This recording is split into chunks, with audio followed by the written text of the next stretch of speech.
If you survive trauma, you know that healing isn't just about moving on, right? It's about learning how to live with what happened without actually letting it control you. But what if I told you that the way that you cope, whether it's through numbing, overworking, shutting down, or avoiding, wasn't necessarily a bad habit, but actually a survival strategy that your brain created to keep you safe? Stay tuned and look forward to this episode today. And remember also here, if you're new, remember to subscribe, stay up to date. Join also our free masterclasses every Wednesday at matmasterclass.com.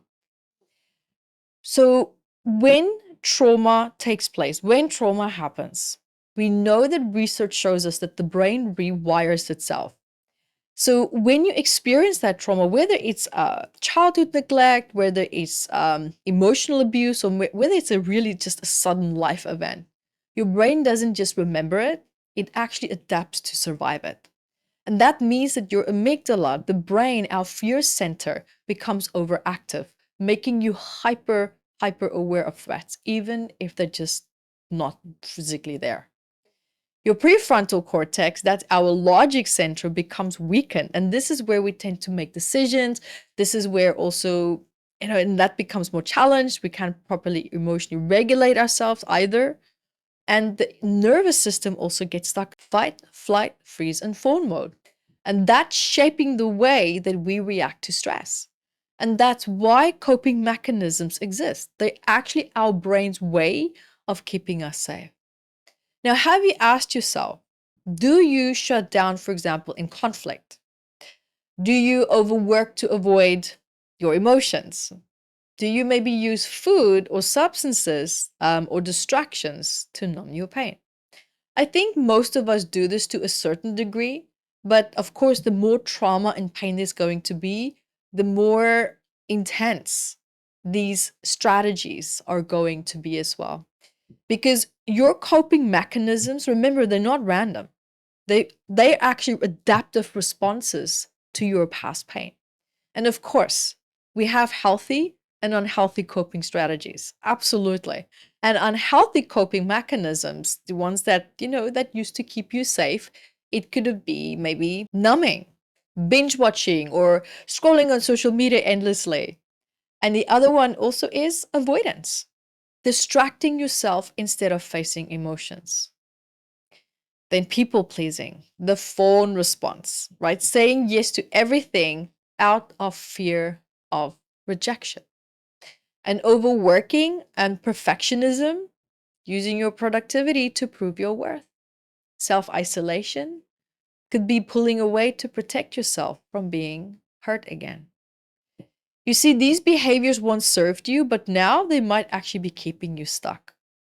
And every time when I look at trauma work, even if it's a trauma that took place quite recently, I tend to also just ever so slightly touch on the inner child as well. But of course, if the trauma took place in a person's childhood, then that would, of course, be the place where we want to go have a look as well, gently. And so when we now look at the inner child, I want you to imagine this.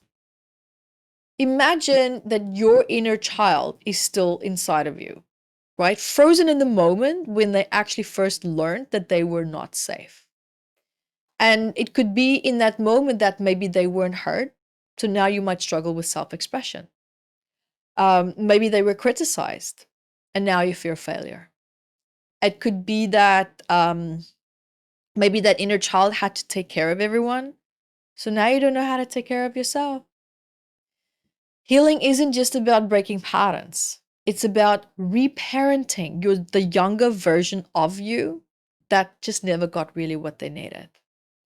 So a reflective question that you can ask yourself is, if my inner child could speak right now, what would it ask for now? You see, there's beautiful ways to actually reparent your inner child. And if this is something that you would love to do, that you want to take a step further, I would highly recommend that you grab my book, Reclaiming Your Inner Light. I think this would be an extremely good place for you to get started. You can get your Kindle as well, or you can get it at evettebooks.com. Because let me tell you, instead of just numbing or avoiding, try asking yourself what your younger self needed the most. Did you need comfort?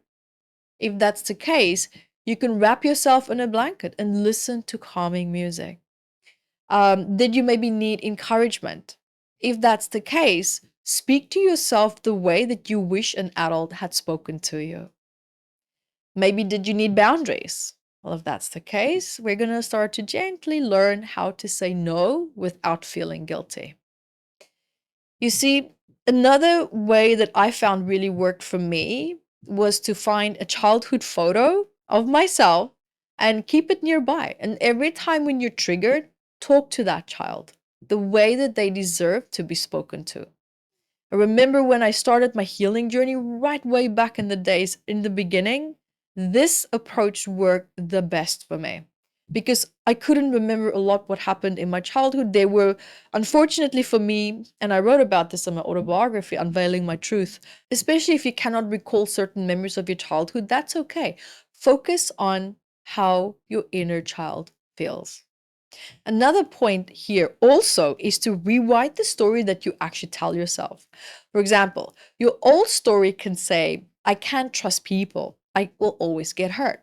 So your new story can be and say, I'm learning to trust the right people in a way that makes me feel safe and in control. There can be an old story that says, I have to be strong all the time. And your new story can say, it's okay to sometimes just take a break, to draw that line. Another point here also that can work really well is to write down one belief about yourself that's based on trauma and rewrite it into a self-compassionate truth, meaning your truth. So thank you for being here with me today. I hope that today's episode was helpful for you in some way. Drop in the comments bar which part you found the most valuable as well. Share that with us. And remember to subscribe, stay up to date. Thank you for being here with me today. I love you guys. Thank you for your love, your time, and your energy. And I'll see you in our next episode. Bye, guys. Take care.